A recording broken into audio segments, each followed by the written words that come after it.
નમસ્કાર. અમારે સદાયને માટે આદરણીય અમારા વંદનીય એવા નિવૃત્ત પેન્શનર મિત્રો, નિવૃત્ત કર્મચારી મિત્રો, ભાઈઓ તથા બહેનો, સ્વાગત છે આપ સૌનું આપણી આ યુટ્યુબ ચેનલ ભાવેશ મકવાણા ન્યૂઝમાં. તો પેન્શનર મિત્રો, આજ સાંજના પેન્શન સમાચારમાં આપણે વાત કરવાના છીએ પેન્શનરો માટે આવી છે એક જાણવા જોગ માહિતી. તો નિવૃત્ત પેન્શનરો માટે આજ તારીખ 27/6/2026ની સાંજે 7:45 આવી છે જાણવા જેવી માહિતી. તો શું છે આ જાણવા જેવી માહિતી તે જાણવા માટે આજનો આ વિડીયો અંત સુધી નિહાળી લેજો. અને હજી સુધી જો આપણી આ ચેનલ તમે સબસ્ક્રાઈબ ન કરી હોય અને જો તમે એક નિવૃત્ત પેન્શનર હો તો આપણી આ યુટ્યુબ ચેનલ અત્યારે જ સબસ્ક્રાઈબ કરી લેજો, કારણ કે આપણી આ ચેનલમાં તમને રોજે રોજ આવા જ નવા વિડીયો જોવા મળવાના છે. તો શરૂ કરીએ આજનો આ વિડીયો.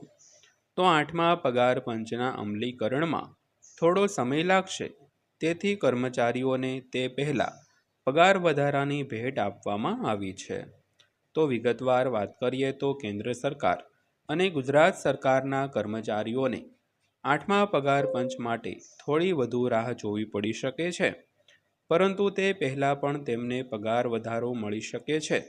તો અહેવાલો સૂચવે છે કે 8મું પગાર પંચ લાગુ થાય તે પહેલાં કર્મચારીઓના મોંઘવારી ભથ્થામાં ફરી એકવાર વધારો કરવામાં આવી શકે છે.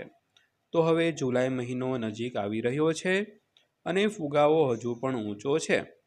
તો કર્મચારીઓ અને પેન્શનરોને તેમના મોંઘવારી ભથ્થામાં ટૂંક સમયમાં ફરી વધારો થવાની આશા છે. જો કે હજુ સુધી કોઈ સત્તાવાર જાહેરાત કરવામાં આવી નથી.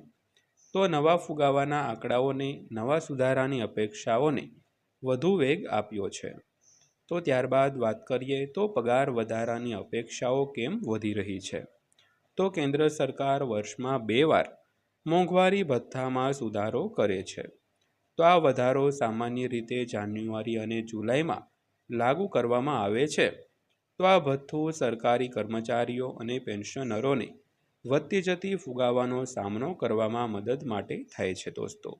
તો ખાસ કરીને સરકાર વર્ષમાં 2 વાર એટલે કે જાન્યુઆરી અને જુલાઈમાં અર્ધવાર્ષિક મોંઘવારી ભથ્થું જાહેર કરતી હોય છે, જે દરેક પેન્શનરો અને કર્મચારીઓને વધતી જતી મોંઘવારીનો સામનો કરવા માટે મદદ કરે છે.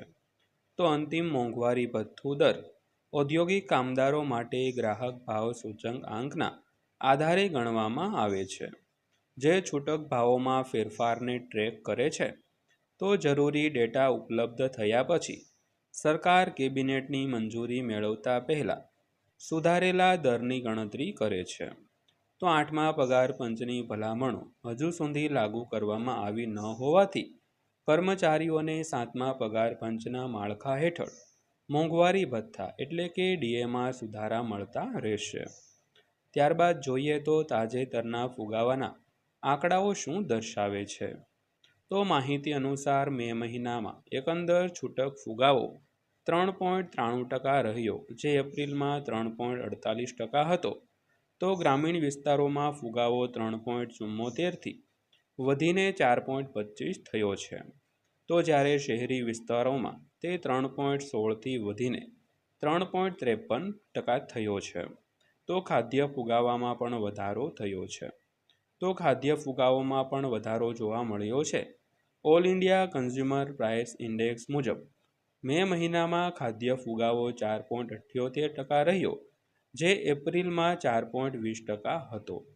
તો ગ્રામીણ વિસ્તારોમાં તે વધીને 4.85% થયો, જ્યારે શહેરી વિસ્તારોમાં તે 4.66% પર પહોંચ્યો છે.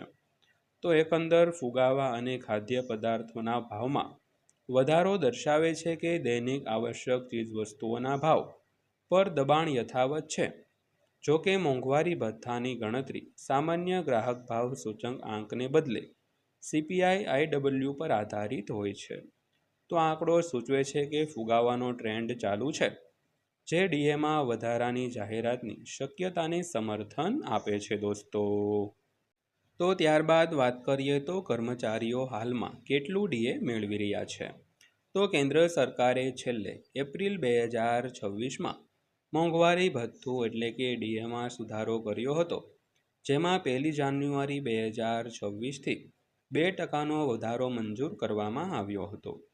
તો આ સુધારા બાદ કેન્દ્ર સરકારના કર્મચારીઓ માટે મોંઘવારી ભથ્થું અને પેન્શનરો માટે મોંઘવારી રાહત મૂળ પગારના 58%થી વધીને 60% થઈ ગઈ છે. તો જુલાઈ 2026થી અમલમાં આવનાર આગામી મોંઘવારી ભથ્થું એટલે કે ડીએ સુધારો હજુ સુધી જાહેર થયો નથી. જો કે નવા ફુગાવાના આંકડા સૂચવે છે કે મોંઘવારી ભથ્થામાં 2થી 3%નો વધારો થઈ શકે છે. ત્યારબાદ જોઈએ તો 8મા પગાર પંચની પ્રક્રિયા કેટલી આગળ વધી છે. તો કર્મચારીઓ આગામી પગાર સુધારા પર નજીકથી નજર રાખી રહ્યા છે. ત્યારે 8મા પગાર પંચ અંગે પણ ચર્ચાઓ ચાલી રહી છે.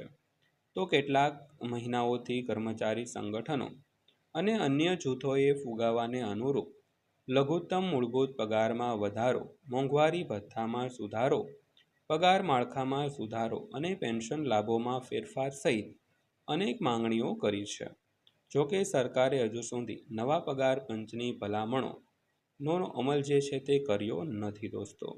તો દોસ્તો આ હતી આજની માહિતી પસંદ આવી હોય, વિડીયો સારો લાગ્યો હોય તો વિડીયોને એક લાઇક કરજો અને રોજે રોજ આવા જ વિડીયો જોવા માટે આપણી આ ચેનલ સબસ્ક્રાઈબ કરી લેજો.